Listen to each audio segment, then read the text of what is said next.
La veritat és que haver de justificar encara, en l'any que estem, la reciprocitat de mitjans de comunicació de Catalunya, les Illes i el País Valencià fa fins i tot vergonya.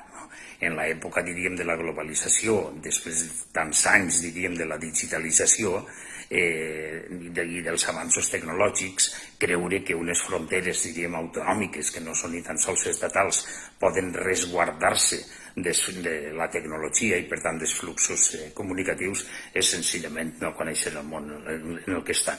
Però me fa l'efecte que la seva preocupació és més econòmica que no de desconeixement, diríem, de la tecnologia.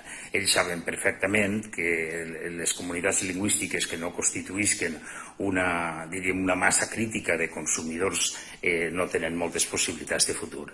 I, lògicament, els catalanoparlants dividits en 3 o 4 mercaets no tenim moltes possibilitats de futur.